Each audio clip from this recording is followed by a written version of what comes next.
Welcome to our first media research group of 2023. I'm very happy to have Shellie with us, who is a lecturer in film and TV. And Shellie is the author of Blood on the Lens, available in all good bookshops now. Trauma and Anxiety in American Found Footage Horror Cinema, and Shellie's come to talk to us today about some of the themes and texts from her book, so I hope everybody is in a suitably spooky mood as always. Shellie, I'm going to hand over to you whenever you're ready. Feel free to use the chat, folks, but maybe just hang on to your questions for Shellie just until we open the Q&A at the end, because then it's easier for us to find anything, or we can just pop back up on screen. But do use the chat to express your terror or or whatever else you'd like to. Shellie, over to you. So yeah, as Laura said, today what I'm going to be presenting to you is mostly drawn from my recently released book, Blood on the Lens, Trauma and Anxiety in American Found Footage Horror Cinema. That was published with Edinburgh University Press a few weeks ago. What I'm planning on doing is just giving you kind of a bit of an overview of the various different ways that found footage horror has evolved over the years, before focusing on the presence of witnessing in the subgenre and its relationship to trauma studies.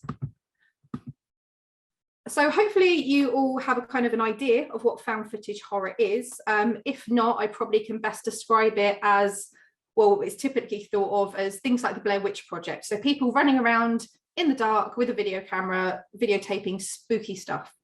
But you can't really talk about the evolution of found footage horror and not at least tip your hat to the Blair Witch Project. At the time of that film's release, the found footage format was something that was quite new.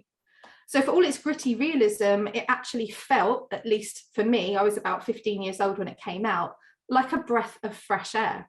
And as far away from its 1999 genre contemporaries, so these very kind of glossy, high budget films like The Sixth Sense and The House on Haunted Hill and Sleepy Hollow as possible. In 1999, the Blair Witch Project was neither slick nor glossy. It was filmed on 16mm and video cameras, and there weren't any well-known or even slightly known stars in it. The film felt unedited, it felt scruffy, it felt raw, and crucially, it felt real. And it was duly praised as being the most inventive and genuinely frightening horror movie to appear in years, and as being ingenious in its simplicity. And many noted the simple, exquisite conceit of the found footage format itself. And that's a style that scholar Peg Alloy went on to term as the new horror aesthetic. So in 1999, this film comes out and it seems like found footage horror is going to be on the up and up. So if we fast forward 17 years after that, skipping neatly over Blair Witch 2, Book of Shadows, which is a good idea for a variety of different reasons, we get to the Blair Witch Project's direct sequel in 2016, which was simply titled Blair Witch. And we find here a vastly different critical reception. So while the film's narrative was widely dismissed as being an unnecessary retread of the original's premise, many reviews critiqued the found footage look or the found footage format itself, and proposed, among other things, that the release and lukewarm reception of Blair Witch signified the loud death rattle of a once exciting subgenre. So by 2016, then, it appeared that found footage horror had boomed and seemingly busted. So critics complained that the horror genre was now oversaturated with the found footage style, and the consensus seemed to be around this time that the format had become tiresome, derivative, and unimaginative.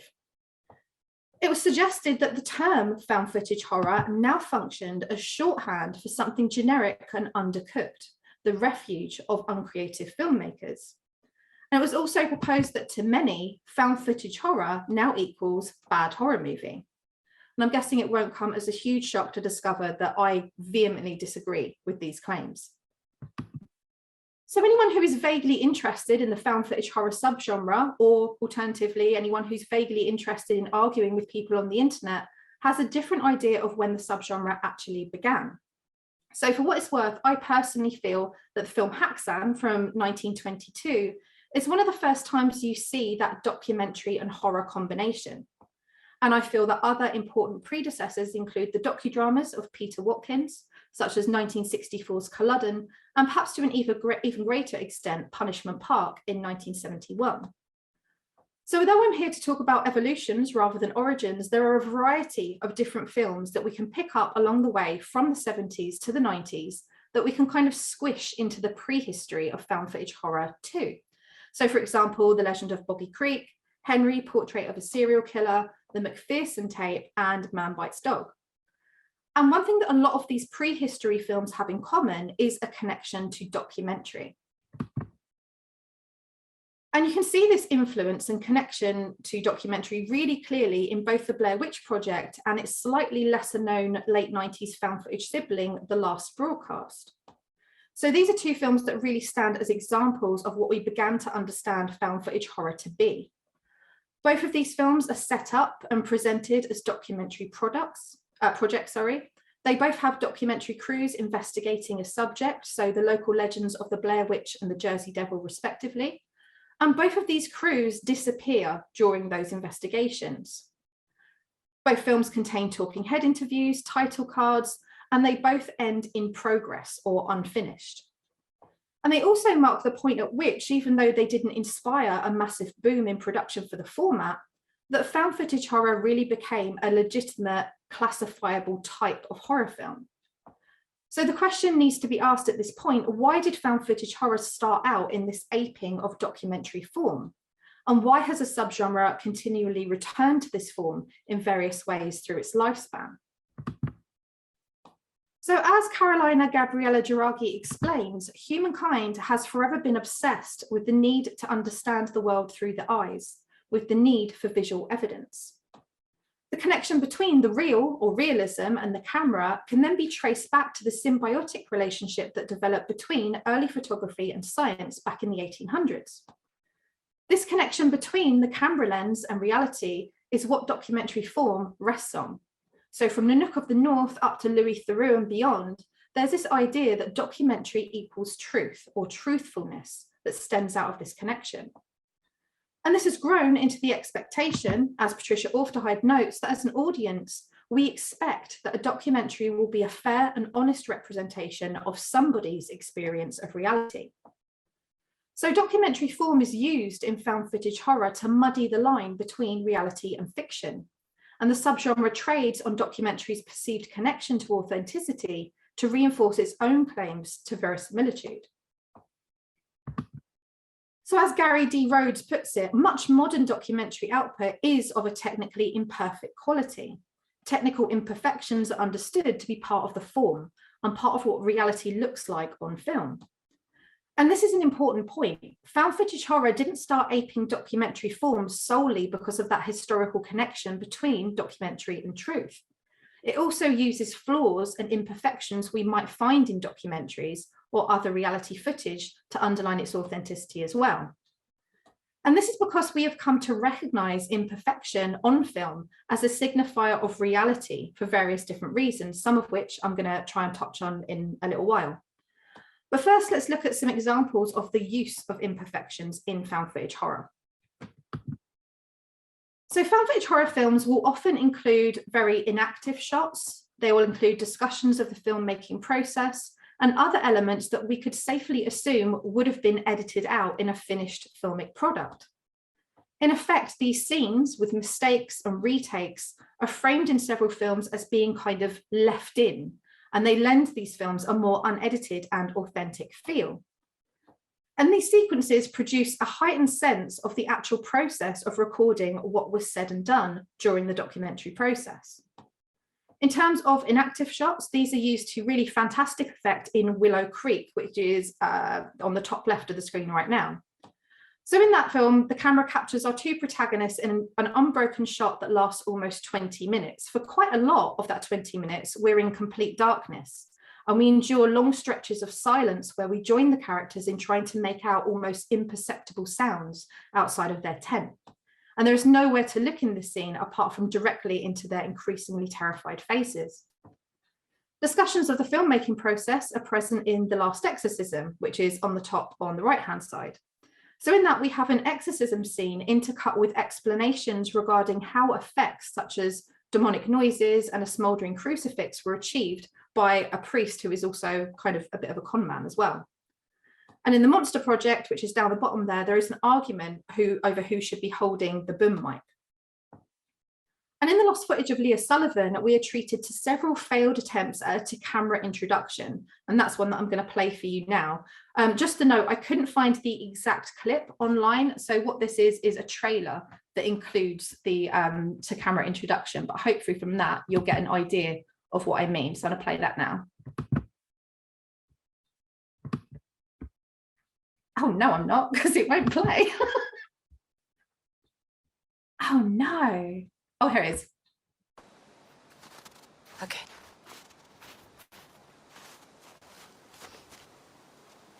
Okay.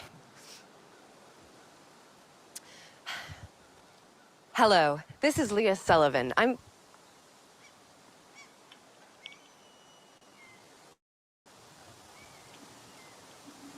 Hello. Nope. Hello. This is Leah Sullivan. I was born right here in Lutton, Massachusetts. You don't have to know my age. Okay, skip right to it. Here we go. Hello, I'm Leah Sullivan. No, something moved in the window right there. For the next week, I'll be researching a cold case murder that happened in this abandoned home right behind me.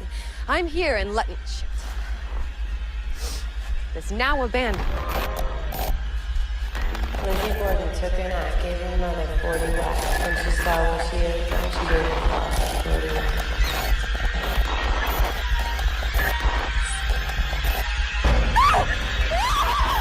Hello, I'm Leah Sullivan, and I'm going to solve the Mulcahy Massacre. Fuck it, I'll do a voiceover later. Hi, I'm Leah Sullivan, and I'm the smartest and best reporter ever.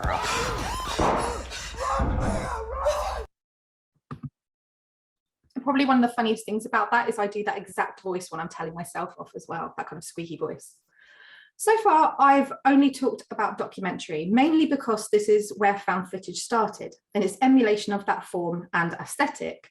And also because the subgenre keeps returning to the documentary format continually throughout its history.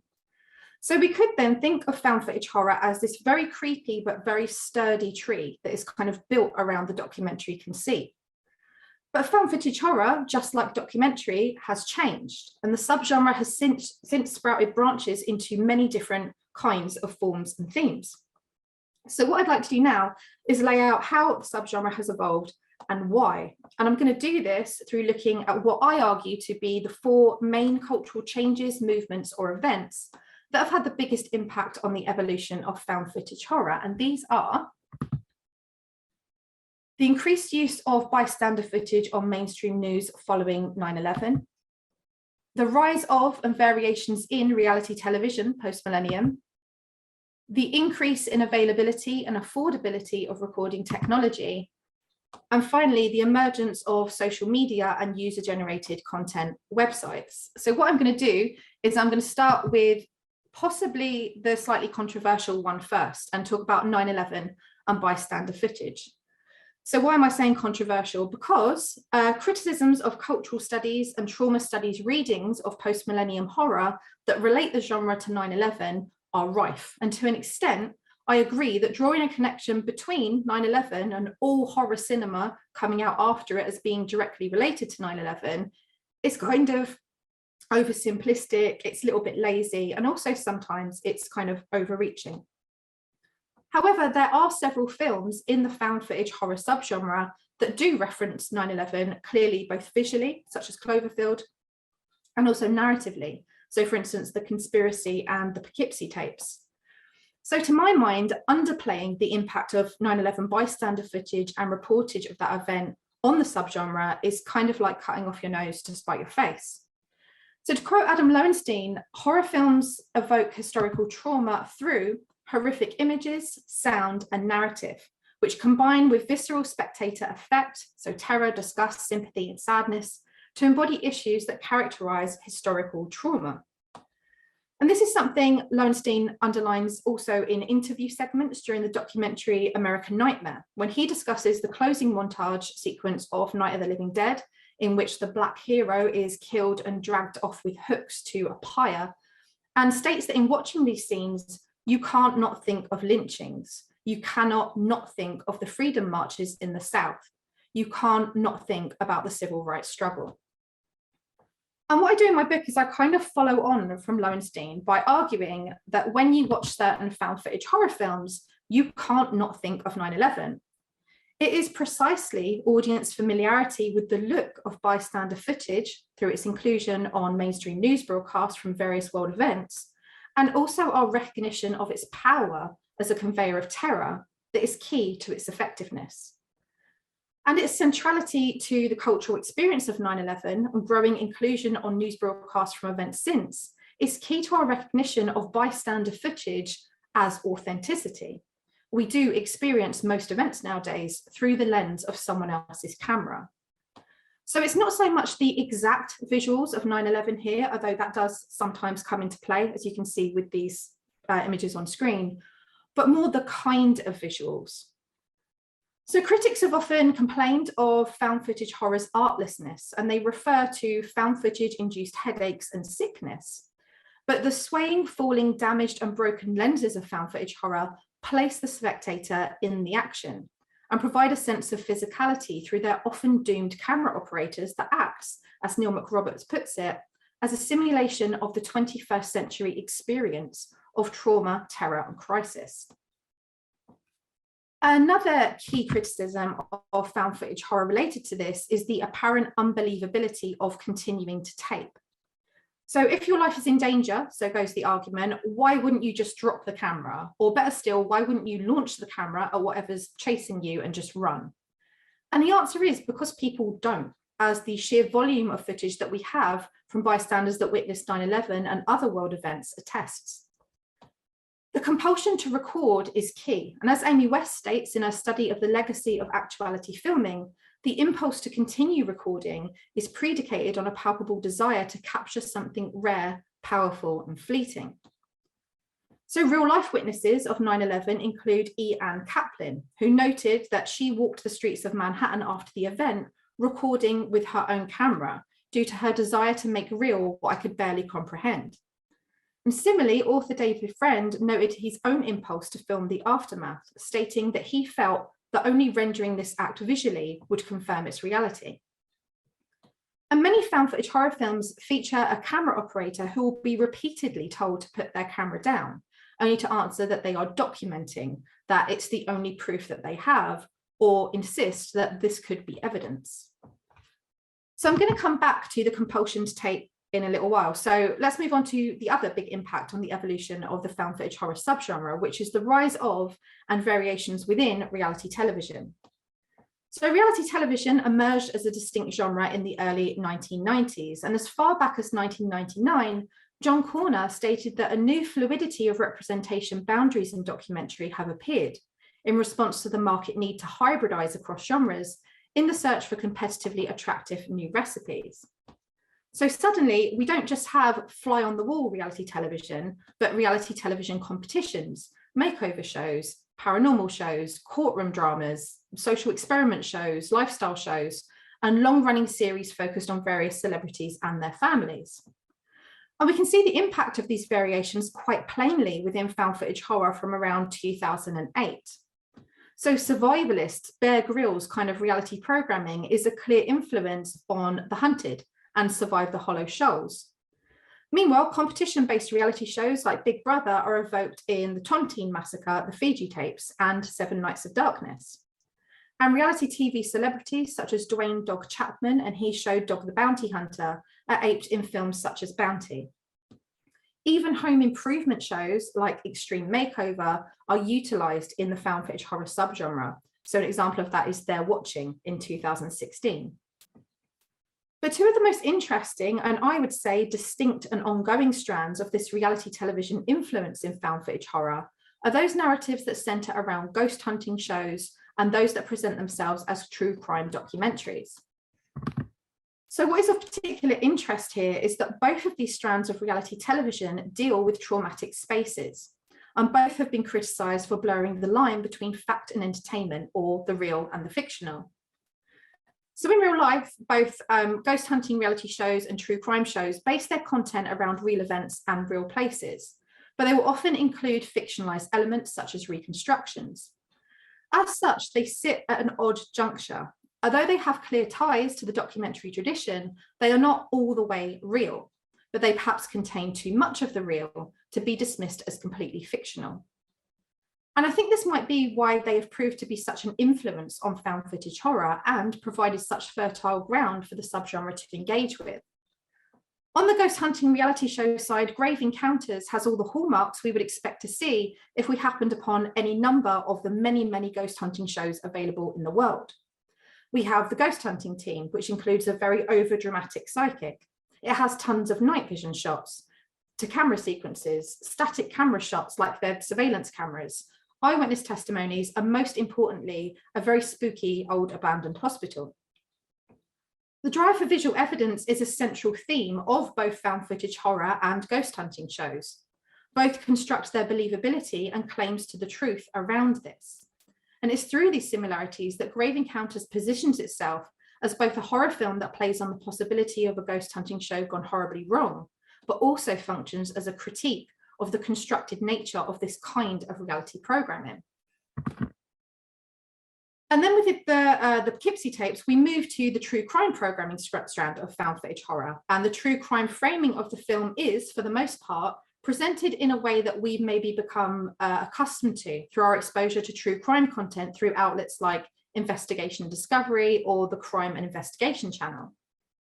So there is a sense of aesthetic and narrative commonality within true crime shows that the Poughkeepsie tapes adheres to.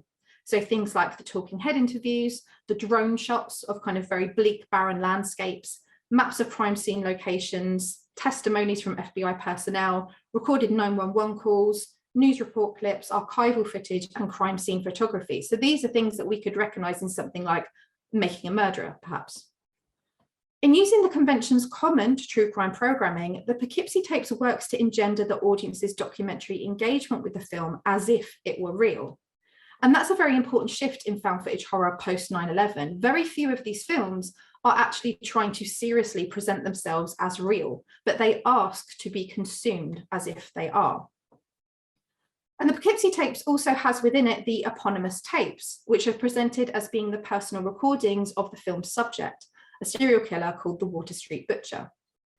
So there have been serial killer video diary style found footage horror films before, but what I personally love about the Poughkeepsie tapes is that you have this juxtaposition between most of the film being very slick and very kind of crisp visually, and then the Water Street Butcher's tapes being just very grungy and marred with tracking lines and static and swinging wildly in terms of colour.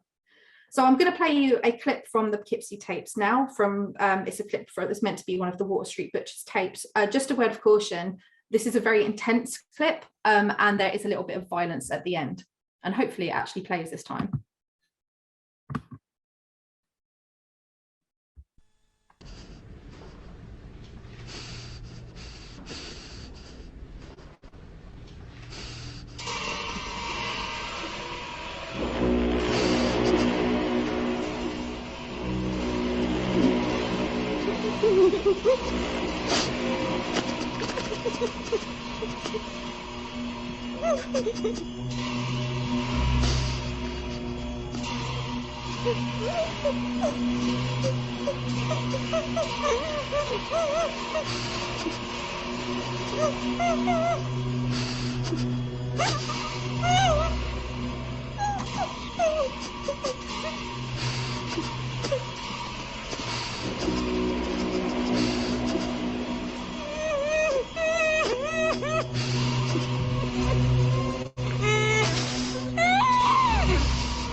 Such treats I bring you at a Wednesday lunchtime. So in short, these tapes display the signs of degradation which we associate with old VHS type tapes that have been played and then rewound and played and rewound hundreds of times. But this VHS decay in the tapes has another function within the narrative, which is to align the film with reality. The authentic feel of the tapes is emphasized by the fact that the audience, or at the very least an audience casually familiar with true crime, may be aware that several real-life serial killers, such as Paul Bernardo and Karla Homolka, have committed their atrocities to videotape. But the look of the murder tapes also emulates what we might actually know real death footage to look like. Early examples of internet-distributed beheading videos, for example, such as those showing the execution of Nick Berg, were characterized by crude editing and a similar grainy, chaotic aesthetic.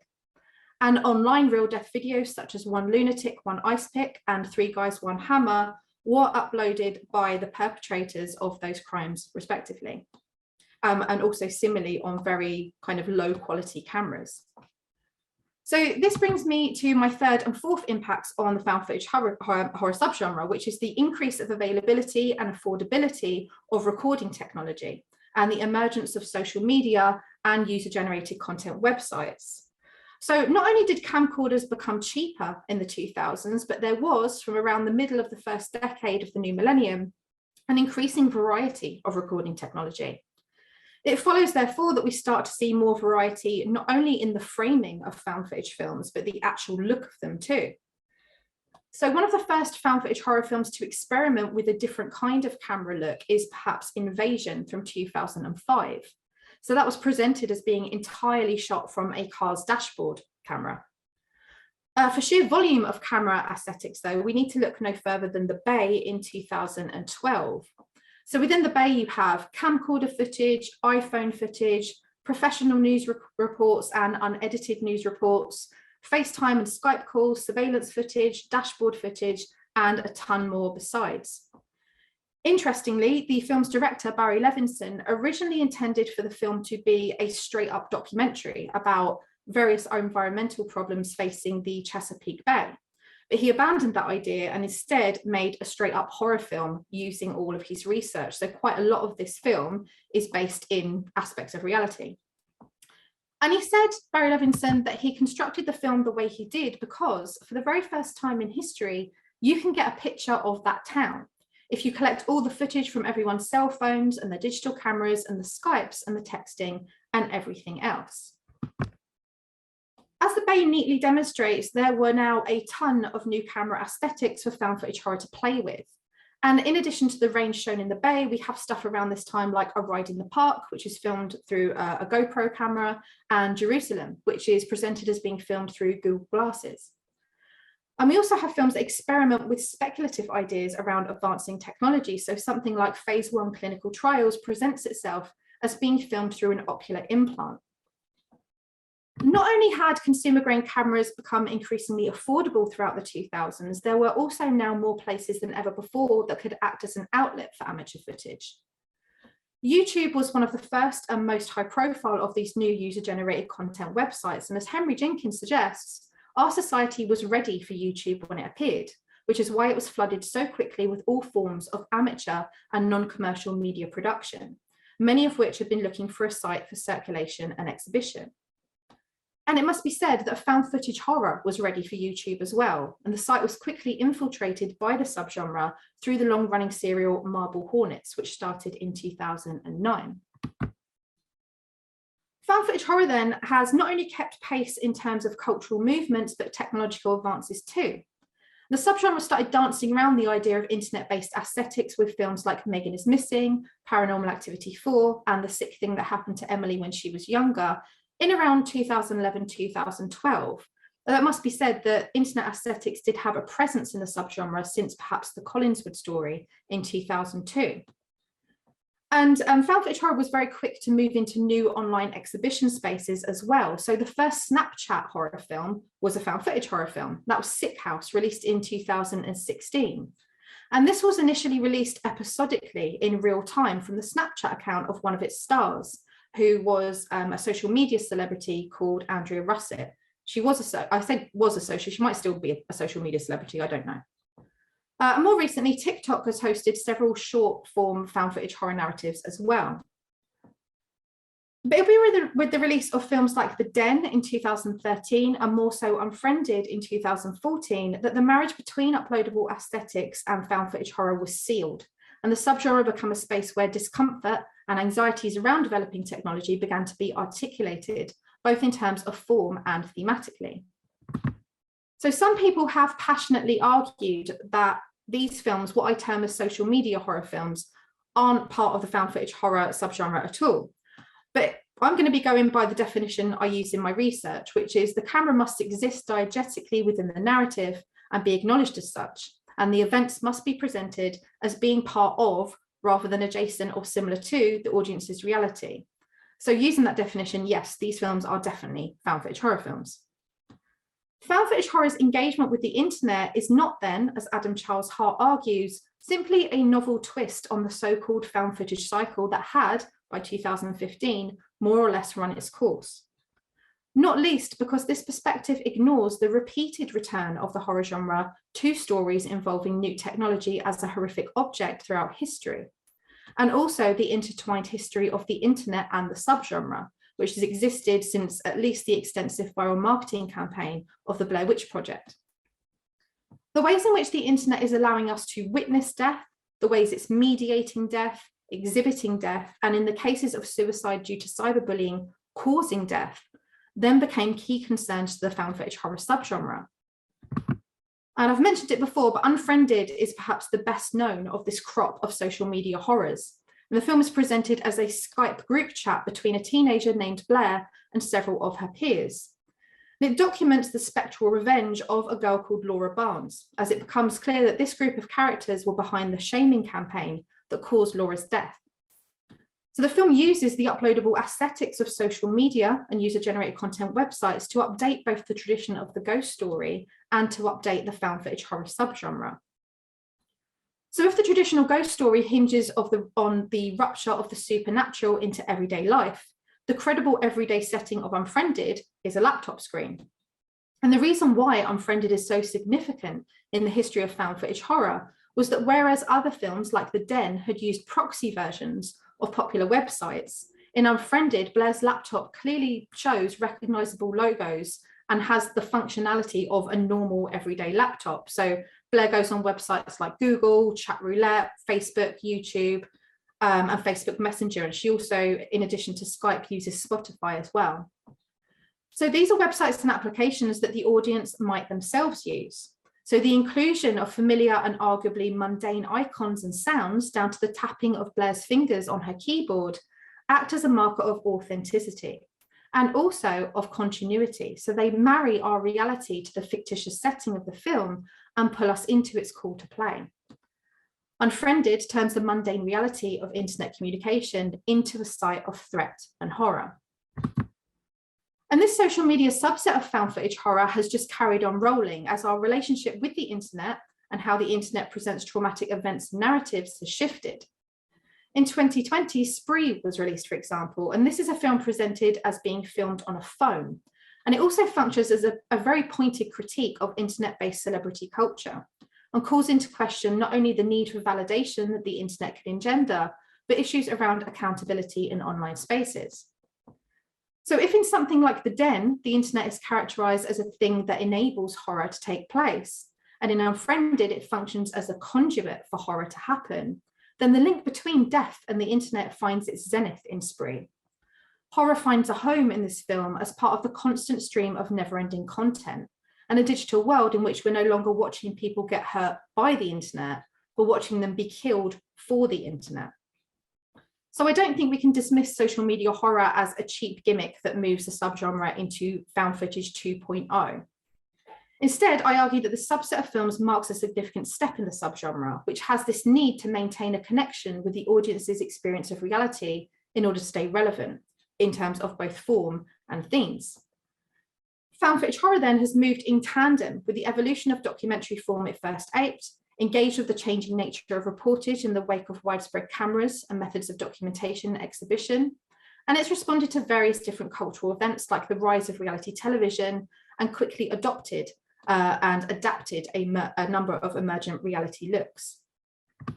And these aren't the only tactics used by the found footage horror subgenre to attach itself to our reality.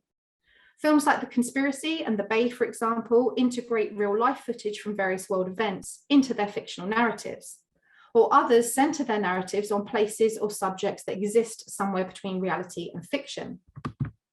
So The House is October Built and Hell House LLC, for example, circle around extreme haunts. So in extreme haunts, you have performers and you walk amongst them. They aren't obviously really werewolves or serial killers, but these are physically and mentally extreme spaces where participants are pushed to their limits to evoke an emotional response. Not only this, but some haunt experiences, like the infamous McCamey Manor, actually require guests to sign a waiver before entering. And what this does is it allows performers to physically assault them. So whether this be through waterboarding, being restrained, or forced to eat various substances. I mean, it does kind of sound like a fun Saturday night for me, but when you're watching the film, there is this little bit of your mind that goes, one, this is a place where the real and the fictional meet in kind of worrying ways. And two, if I was going to kill someone, then being a performer at an extreme haunt would be a very good way of covering it up. In other films, it is the inclusion of real people who may be familiar to genre-savvy viewers playing themselves in otherwise fictional narratives that works to blur the fact-fiction line. So Sandman, for example, includes interviews with scholar Carol Clover and director Fred Vogel as part of the narrative. That's Fred Vogel on screen there. And in Butterfly Kisses, the Blair Witch Project director, Eduardo Sanchez, pops up as a talking head to dismiss Butterfly Kisses as a derivative effort. Other films have taken their cue from the marketing of the Blair Witch Project and attempted to underline their veracity through utilising the internet in various ways.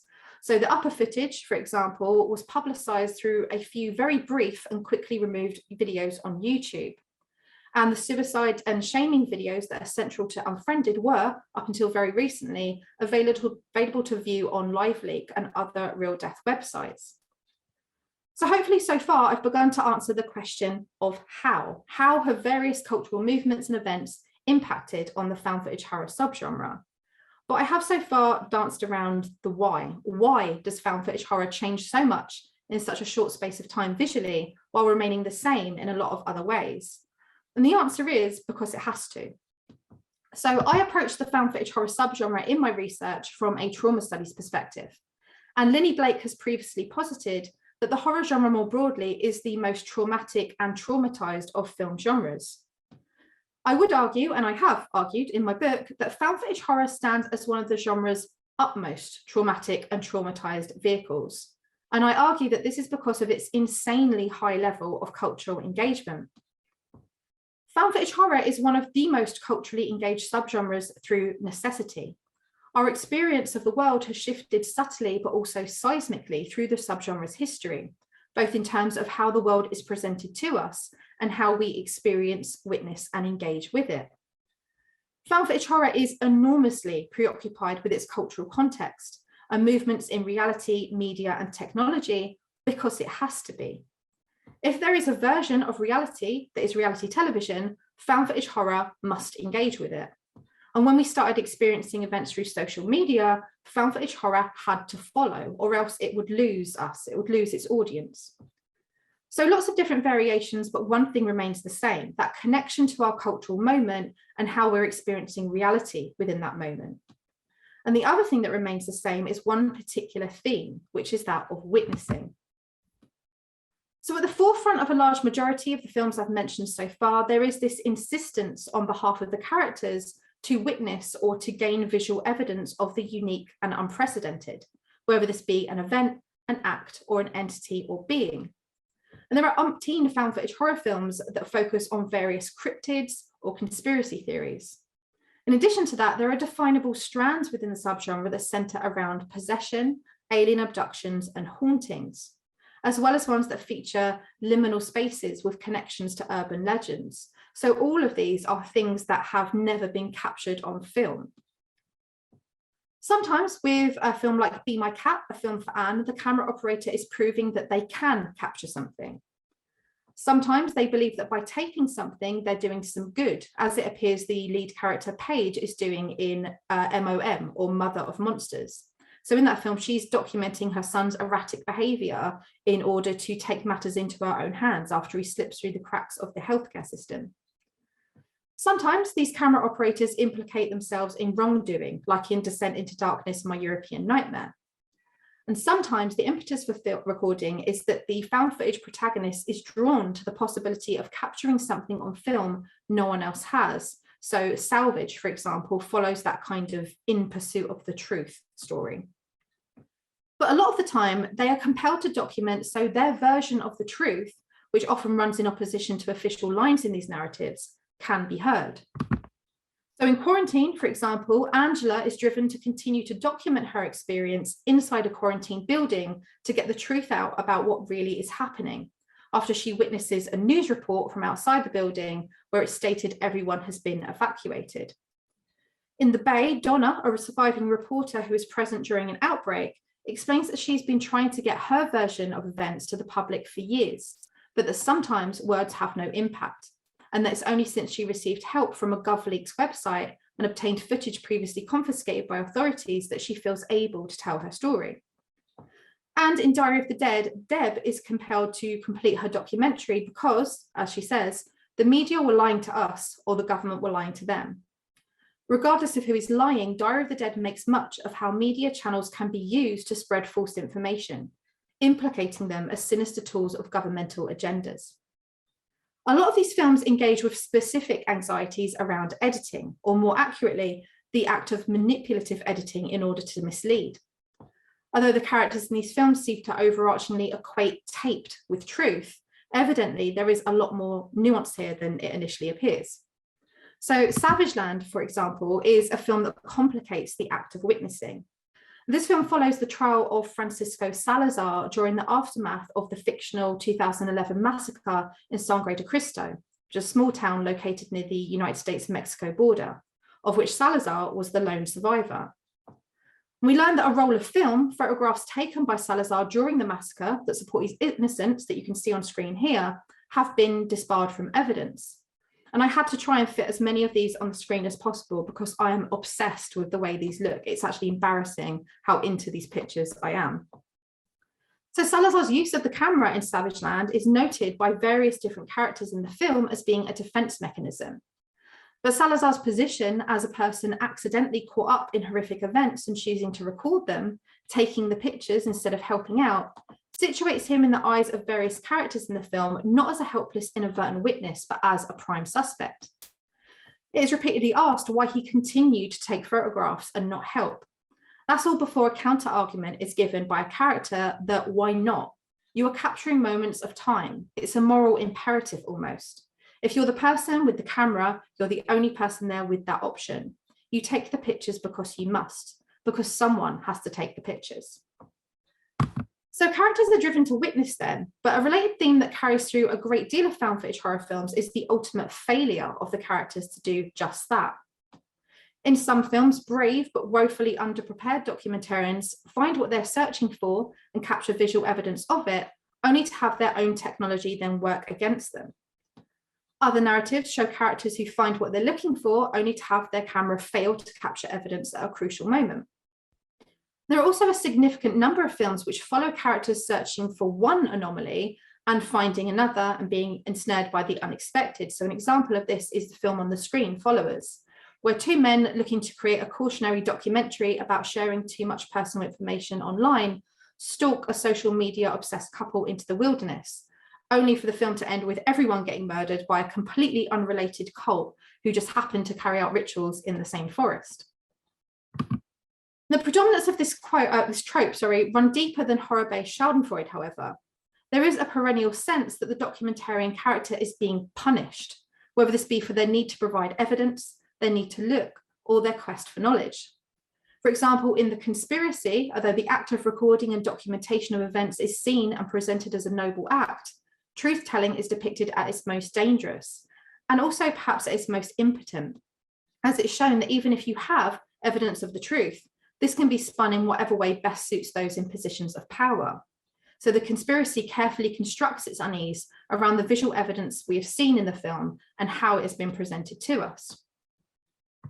In other films, the found footage protagonist's quest for the truth and for evidence is often undercut by their own inability to record events objectively, as they're driven to intervene, to help, or shocked into simply letting their camera roll and capture what it can. So we can see this in The Sacrament. This is my favourite film of all time, where a group of vice journalists travel to a remote clean living commune to document the reunion of their photographer with his estranged and formerly drug-addicted sister, Caroline. So the crew, Sam, Jake, and Patrick, quickly realise something is dangerously amiss in this seemingly benevolent community, and what unfolds is a modern reenactment of the Jonestown massacre. So along with a clear and sustained effort to align itself with the specific brand of video journalism that Vice magazine is known for, the importance of witnessing is consistently highlighting. So although the objectivity of the camera lens isn't questioned in The Sacrament, there is a highlighting throughout of the ethical position of documentarians or journalists in crisis situations, and whether or not they should become active participants in events that they're documenting. So this brings Susan Sontag's assertion that the person who intervenes cannot record, the person who is recording cannot intervene, to the forefront. So as Jake and Sam, the two guys on the right-hand side of the screen, become active participants during the crisis at Eden Parish, they move beyond being trauma tourists in the events that are unfolding. And it's Sam's crisis of objectivity that serves as one of the narrative turning points of the film. The vulnerability of the found footage horror protagonist is consistently highlighted in the subgenre, as they're repeatedly endangered by what lurks in the off-screen space, or punished for their desire to see, to look, and to know. And this is then emphasized by found footage horror's shaky, unstable framing. But the seeming visual imperfections of the subgenre are often its greatest strength, lending narratives a sense of immersion, immediacy, liveness, and danger. And despite the fact that these films often end with the failure of the documentary project, where characters will die, disappear, or are otherwise destroyed, the found footage operator is always driven to continue to document, whether this be due to the fact that it's their job, because they distrust mainstream accounts, because no one else will, or simply, as Deb from Diary of the Dead suggests, for the camera, for history. Found footage horror repeatedly returns to the idea that taped doesn't necessarily mean truth, and the limitations of the camera as a tool for the truth are placed at the forefront of these narratives. Overarchingly, these films suggest that we live in an era where, as argued by Bridget Cherry, even though we all now have the ability to record all that we witness, this does not provide us with answers. So I set out today to take you on a tour of how and why the found footage horror subgenre has evolved, and I argued that this is because it has to. Because as a subgenre based around representations of reality, evolving along with our own experience of reality is vital to enable and maintain a connection between its audience and its narratives, and to allow the subgenre to continue to be effective. And it has continued to be effective. The subgenre's fixation on recording, and moreover its obsession with the theme of witnessing, has only got more relevant as time has moved on. We are, as a society, increasingly fixated on recording events both mundane and spectacular. We have YouTube celebrities, social media influencers, deep fakes, fake news, and we seem to, more than ever, be obsessed with the image as proof. Perhaps in addition to its ability to quickly adopt new reality looks and adapt to technological change, this is really why found footage horror has stuck around for so long, because that central theme of being a witness, whether that be to an event or someone else's version of the truth, is still so essential in our cultural moment. Perhaps then it is the perfect subgenre for an era in which nothing, it seems, is real until it has been recorded and replayed. So in closing, I just want to return to The Blair Witch, that much maligned film back in 2016 that garnered so much hate when it was released. So Caitlin Benson-Allett has noted that in a lot of found footage horror films, the movie's opening title cards inform the spectator that all the characters are going to die. So she watches their footage as a ghoul, morbidly consuming their audiovisual remains. And this is certainly true of Blair Witch. So in this film, a group of students and friends, one of whom is the younger brother of Heather from the original film, venture into the woods equipped with a dazzling array of technology. So they've got mobile phones, two-way radios, a camera drone, GPS tracking, and earpiece Bluetooth cameras. And it's only once they are hopelessly lost in the woods that they realise, despite all their technological assistance and desire to see with their own eyes, the one thing they can't do is actually physically look at the witch. As it's explained within the film, that if you don't look directly at her, she can't hurt you. She's not going to help you. In the final scene of the film, documentarian Lisa, now the only character left alive, uses her camera's viewfinder to see behind her and circumvent the need to look directly at the witch. The camera fails to see the witch, and Lisa is tricked, both by her own reliance on the camera to bear technological witness and by the limitations of the camera to capture the truth. So she's tricked and she ends up turning around and looking at the witch. The final shot of the film is the camera's view as it continues to record from its position on the floor. And this image of the camera continuing to document horror after the death of its operator is a common visual in found footage horror. So as you can see here, all different films where the camera's been dropped and the documentarian has died. So there's a fear articulated subtly in these films then that the operator needs the camera, but the camera doesn't need the operator. And it's quite often the camera who is the last witness standing. And the often nihilistic endings of these films then suggest a tension between wanting to see and fearing the consequences of looking. So thank you very much for listening to me bang on about found footage horror today. I hope you enjoyed my presentation, and I hope that maybe I've inspired you to seek some of these films out. Thank you very much.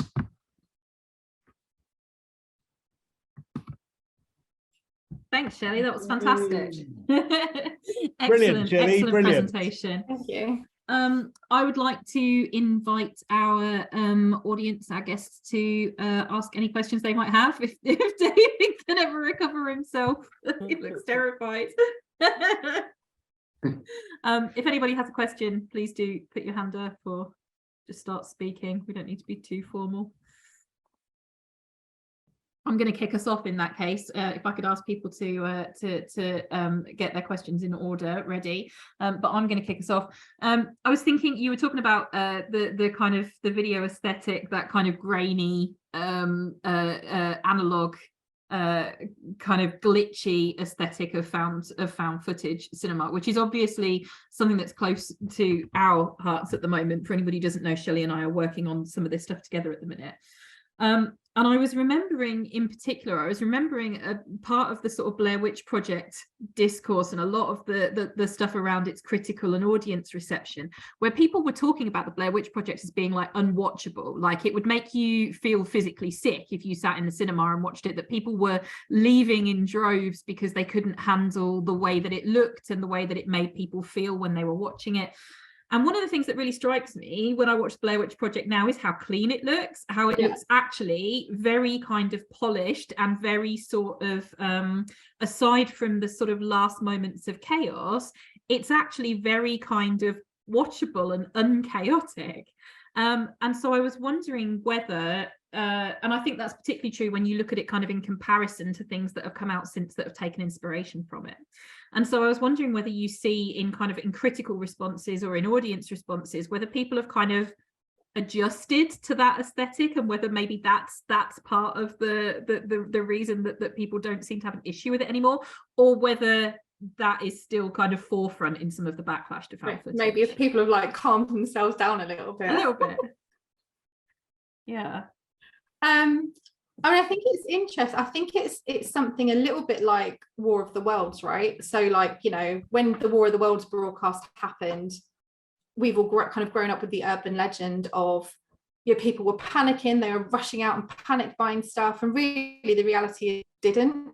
Like a couple of people were confused, but there wasn't this great big panic. And I think the reports of people feeling sick because of the Blair Witch Project were massively overreported. However, having said that, I did actually find a study where it was kind of said that younger people who had grown up with MTV and that kind of very fast editing and kind of frantic cinematography didn't feel sick when they were watching it. And the group in the study that were older people that maybe hadn't grown up with that kind of thing did feel kind of a bit dizzy.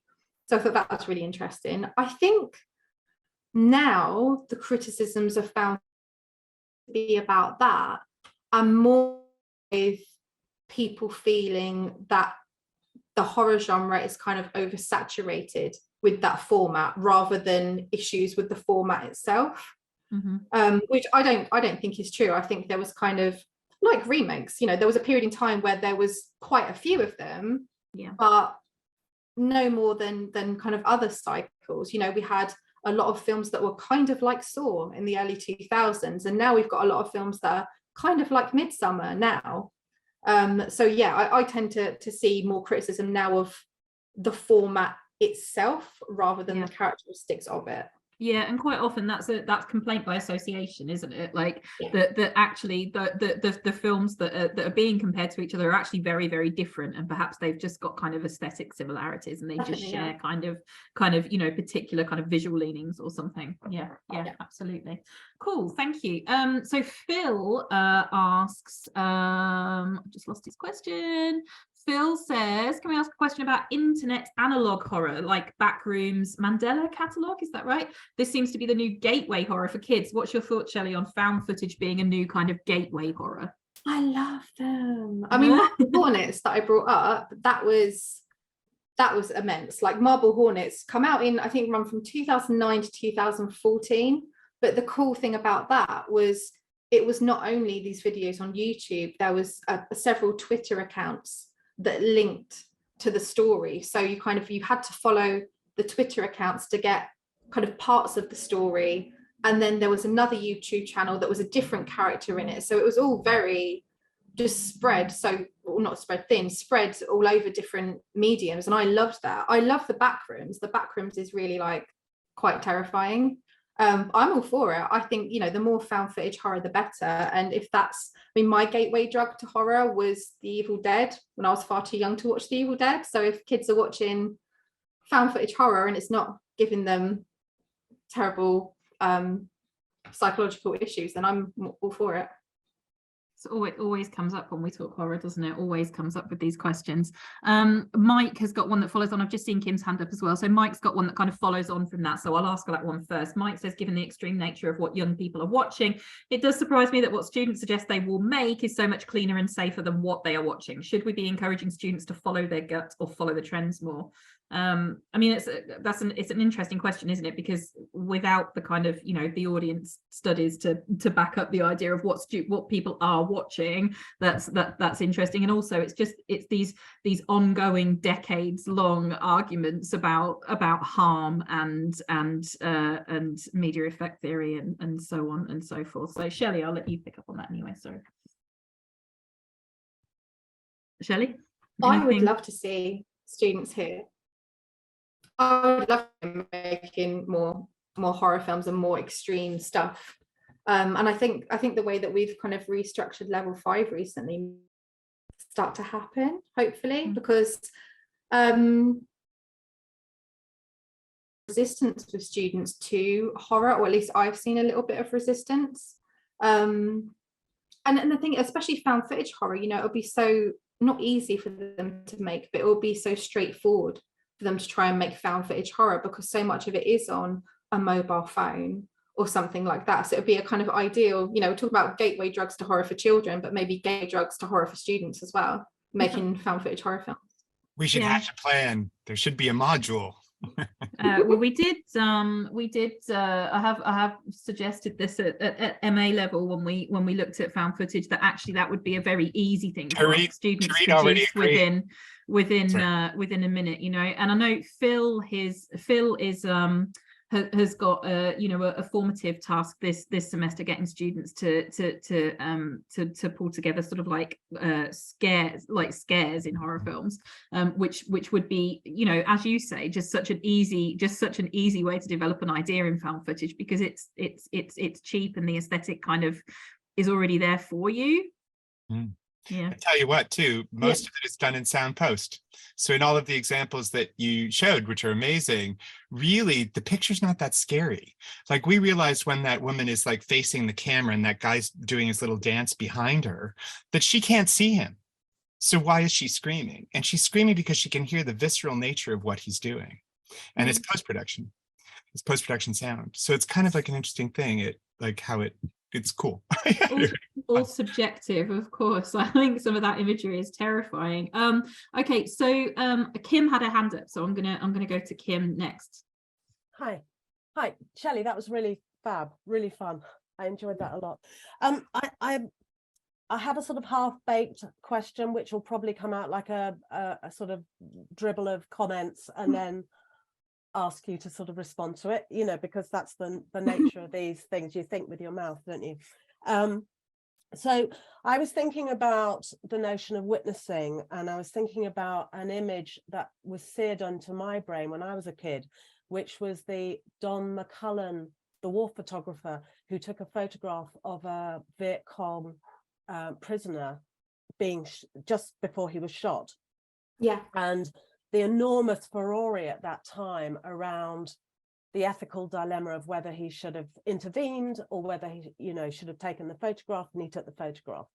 And then I was thinking about how maybe witnessing and all these kind of recording devices over time have become a sort of substitute for action, as if they've become a sort of substitute for direct action,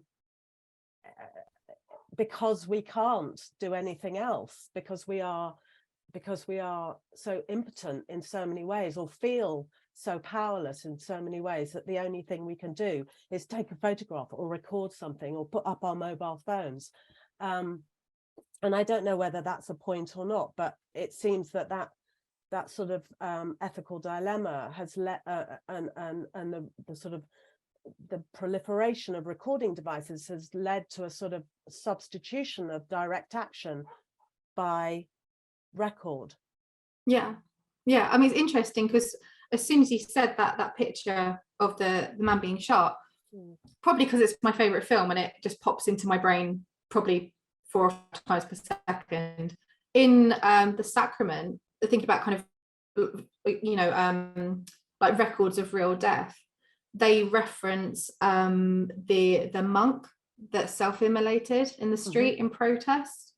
The character sets fire to themselves as kind of a form of protest. And there's another bit later on, not to ruin the film for say a character, where a character kills themselves in a manner that is incredibly visually similar to a suicide that was broadcast on American TV, a senator that killed himself live on TV.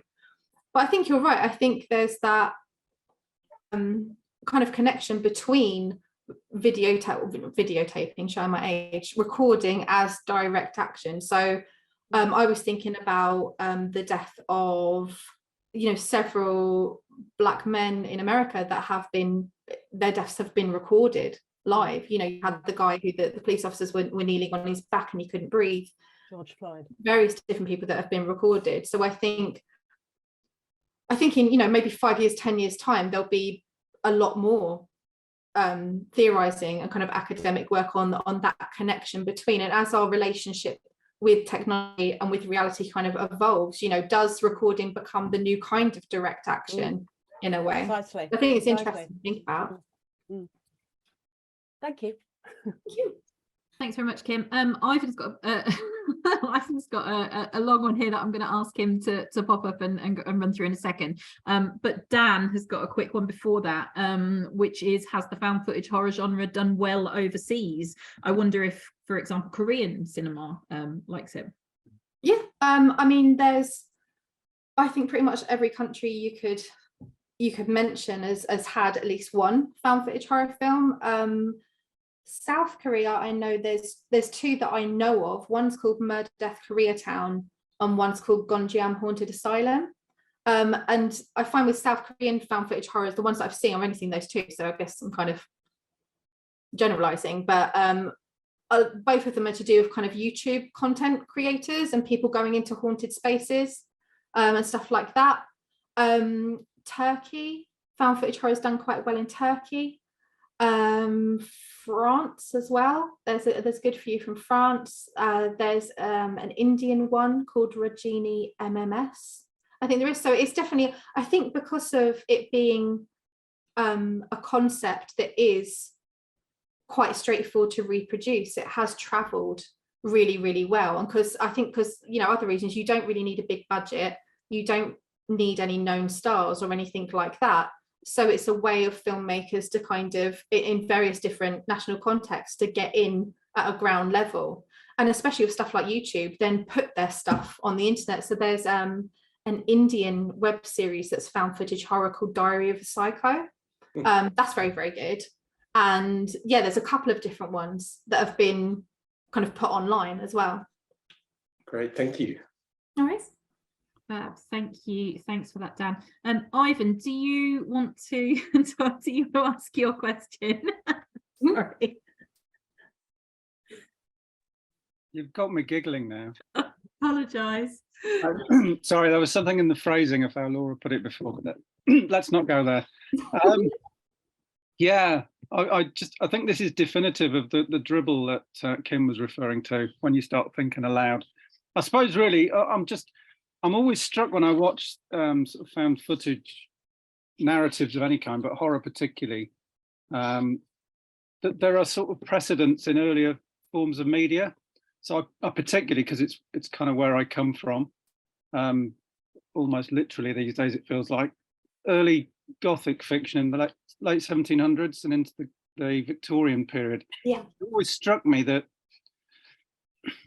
because the novel was still sort of settling into a form, that there was a kind of tendency to take the possibilities of that form and to play around with it. And in some ways, I think we're seeing a kind of speeded up version of that. And maybe it suits itself particularly to the more Gothic and the more horror-based narratives, because these are narratives with shadows or gaps or fragments and so on. And I think there are other parallels with some of the interactive fiction, people like Andy Campbell on Dreaming Methods. So yeah, the question is, Shellie, have you seen those kind of links, or are they the kind of things that you'd be interested in following up?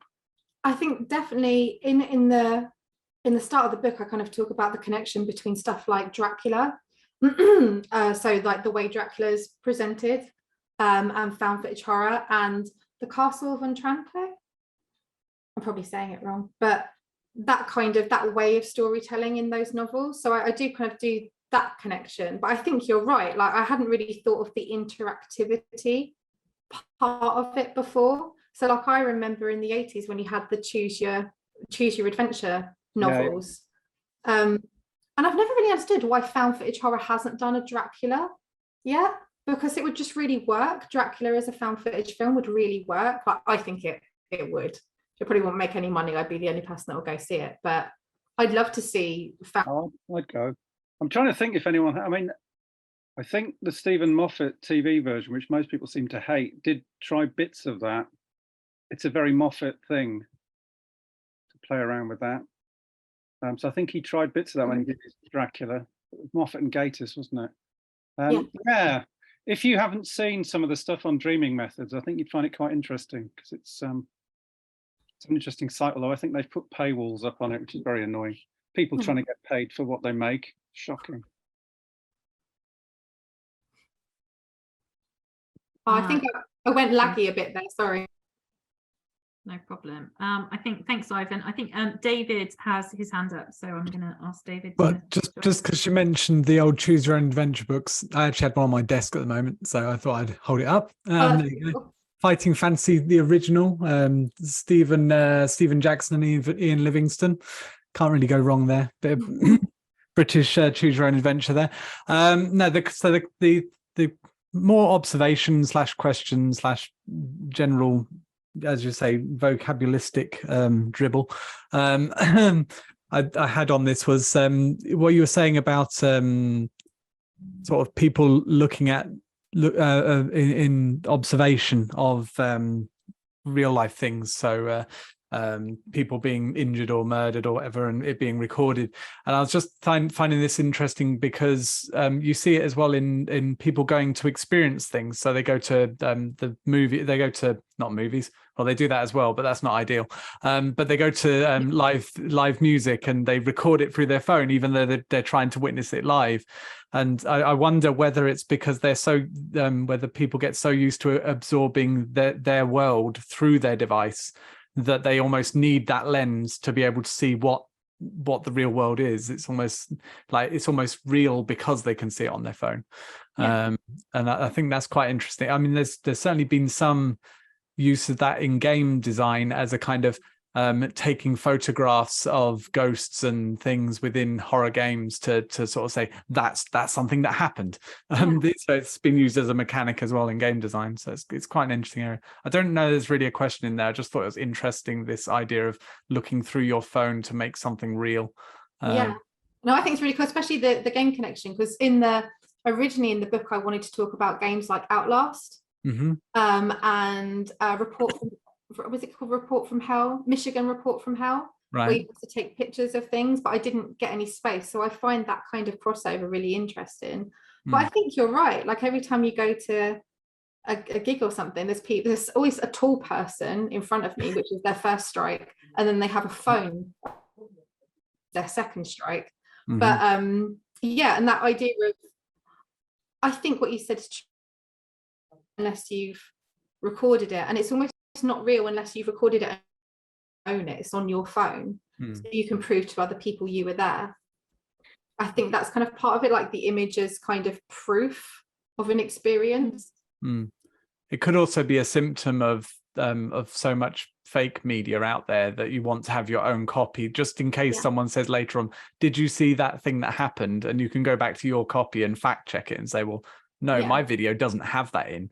I know you're telling them, but I don't know. But yeah, thank you. I see Megan. I yield to Megan. Thanks. Yes, I'm going to hand over to Megan for her question. Thanks, David. Thank you. I found this really interesting, despite the fact that I couldn't watch any of the clips. I am the world's worst horror movie wimp. Sorry. That's all right.